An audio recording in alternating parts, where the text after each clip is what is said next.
Okay, so today we're gonna do the Smiths, and this is, hold on, let me get this right. Stop me if you think you've heard this one before. So quite the title here, quite long, and that's what she said. So yeah, we're gonna get into this, and yeah, the Smiths. If you've seen any of my other Smiths reactions, you'll know that I love the Smiths. I guess I could say, and yeah, we're just gonna get into this now, and yeah, I don't know if this is a lyrics video, I can't remember, but let's just get into it. 3.5 minutes. Okay.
All right.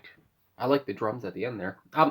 So yeah, okay, so like I said, the song Stop Me If You Think You've Heard This One Before by the Smiths, and I can see right off the bat from the bio here, we'll just get into that from right now. So it says this was released as the fourth and last single off of Strange Ways, Here We Come. It was also the last single to ever be released by the Smiths. So that's pretty cool. I did not know. So yeah, and also I want to say the cover here for Strange Ways Here We Come. I don't know who this man is, and I don't know, maybe I'm just dumb, I don't know, but I've never really seen this album cover, but it looks a lot like Norm MacDonald, and yeah, so that's all I could think of when I was seeing this guy's face. And anyway, let's just get into the lyrics here. So it says with the chorus starts the song off. Stop me, oh stop me if you think you've heard this one before, and then he repeats it. So it says this is The annotation says this is a satirical prod from Morrissey's discontent with pointless songs through a medium of his own. I'm having trouble speaking. I'm sorry. I am sick. Anyway, let's go on. Nothing's changed. I still love you. Oh, I still love you. Only slightly less than I used to, my love. And I like that lyric there. It's kind of like a backhanded compliment, basically.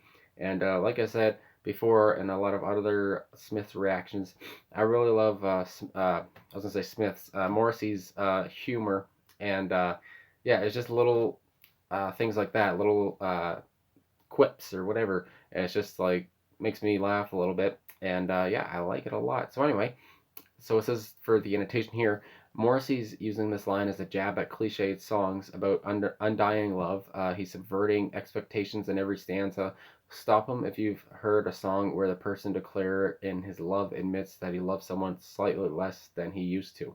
So yes, I wasn't thinking from the title. Stop me if you think you've heard this one before. I wasn't thinking that this was going to be like a kind of a parody of love songs, basically. So yeah, this is all pretty cool to see.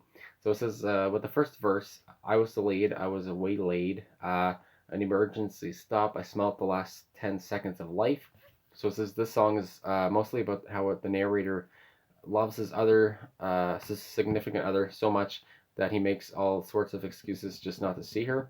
This bio annotation here is unreviewed, so that's just one person's opinion there. And then we go on. Some of these annotations are not very well rated, so we'll skip some of them. And yeah, okay, so then we go on. So I like this line as well. It was just kind of funny, I guess. So it says, and the pain was enough to make a shy, bald Buddhist reflect and plan a mass murder. So that's like a lot to unpack right there. So Buddhists are known for being peaceful and believe that all life is sacred. So the Hungerford massacre in August of '87 prompted the Smiths to withhold release of the song as a single in the UK, fearing that the line in a planned mass murder was too insensitive in the wake of that tragedy. So some heavy stuff there right off the bat, and I'll tell you. Anyway, yeah, that's I never knew that. So yeah, I really like the line though, and yeah, again, Morrissey's kind of dark humor coming out, I guess you could say. And anyway, moving on. It says, "Oh, who said I lied because I never." And I liked how Morrissey delivered those lines, the I never. Who said I lied because I never? So this is grammatically incorrect, but characteristic of normal speech in most northern cities, Liverpool, Manchester, and Newcastle. And I do note that the Smiths were formed in Manchester. So in Morrissey's autobiography, he says that somebody tried to correct the grammar, but he replied by saying that it was meant to be there. And that kind of reminds me of their song Cemetery Gates, with how they misspell cemetery, or they put it as cemetery when it's supposed to be like cemetery, basically. So again, that comes through in this song as well. So moving on, I think this is probably the last annotation. So it says, "Oh, so I drank one, it became four, and when I fell on the floor, I drank more." So again, his humor coming through, and I thought this was a little funny as well. And so it says, in order to relieve the tension of a screwed up relationship, people drink to forget their problems.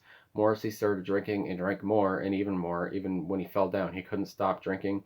In other words, he was drinking to forget. So I think that's it there. And then we have the chorus again, which I already went over. So yeah, this song, upbeat song. I did see the music video there, and I have seen pictures of it before and stuff.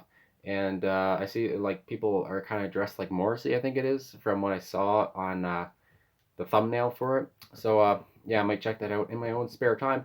But if I try to do it in a video, I know it would get taken down because you can't be doing that. So anyway, I see that this was released in September 1987.